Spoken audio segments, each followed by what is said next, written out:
Hello everyone, I'm CodeMath, and today we are going to play a game.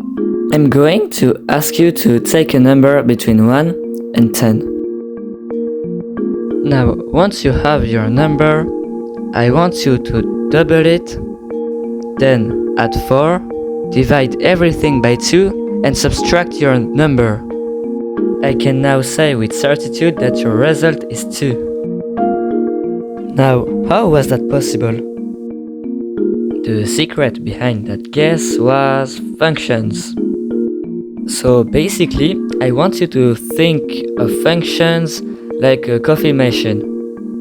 When using one of these machines, what you usually do is that you take beans, you put it in the coffee machine, and then you get some coffee. That's exactly how functions work.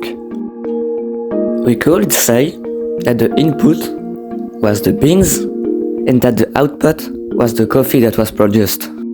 That's what a function is. A function is a process that will take a number and it will produce another number. So basically you enter a number x and it will produce a number y. In mathematics, we write functions like this.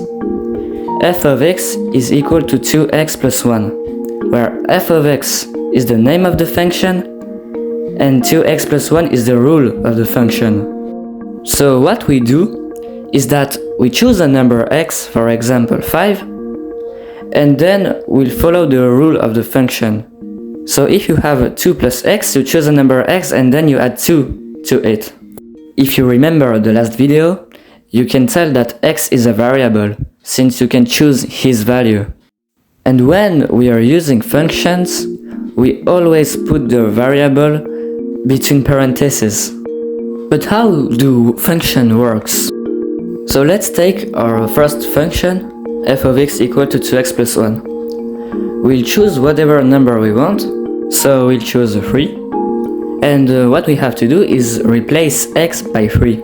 So we'll have 2 times 3 plus 1. This will give us 6 plus 1. And we'll have 7. The output of a function is often called y. And we could write f of x is equal to y. When we work with functions, we often say that the image of a function is the output of that function, and the antecedent is the input of the function. If we take back our function, but this time with an input equal to 2, we'll end up getting as an output 5. After doing this, we now know that having 2 as an input will give us 5 as an output.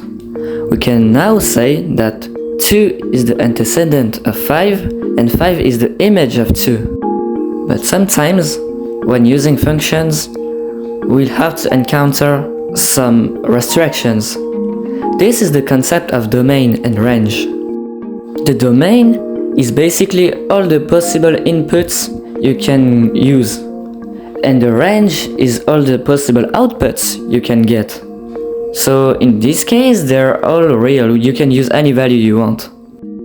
To visualize what I just said, we could represent the concept of domain and range with this scheme.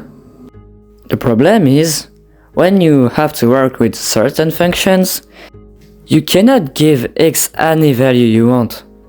If you don't believe me, look at this. So here we have a different function. We have f of x is equal to 1 over x.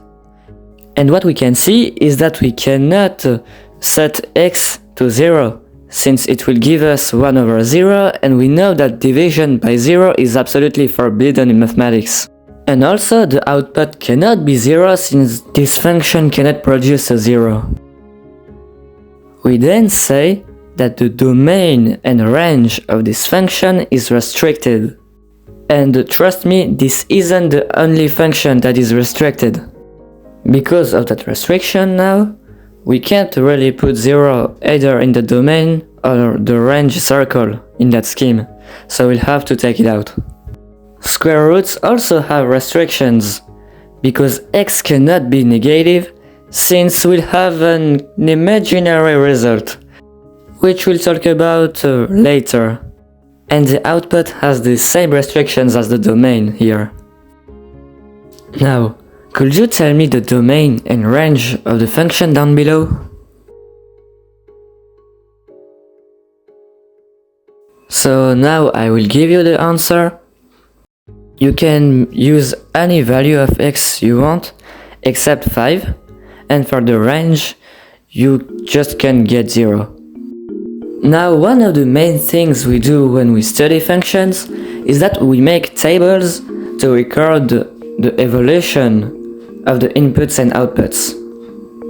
It's really easy to understand it. You just have to choose an input, and then you get the output, and you write the two of them in the table, and you do it again and again until you have a satisfying interval. For example, we'll take 4 as an input, and then we'll just have to make the calculation. We now get 16 as the output, and we'll register it on the table. And then you'll repeat that process as much as you want. Now, here's probably the best part of that video: function graphs. Remember that table we used? We are going to use it too for that function, 2x plus 1. Here we have all the inputs and outputs between 0 and 5. But what if we decide to graph these results? So here is how it works.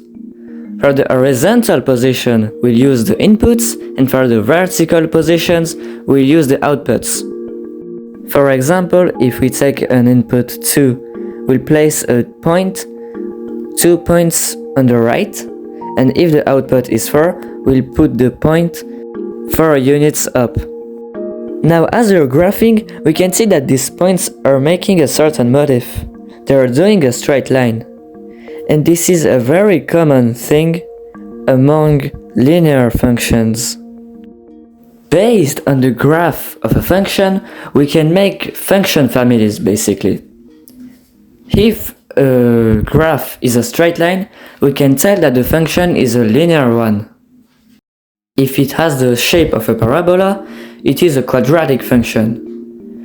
This curve is an exponential function, and this one is a logarithmic function.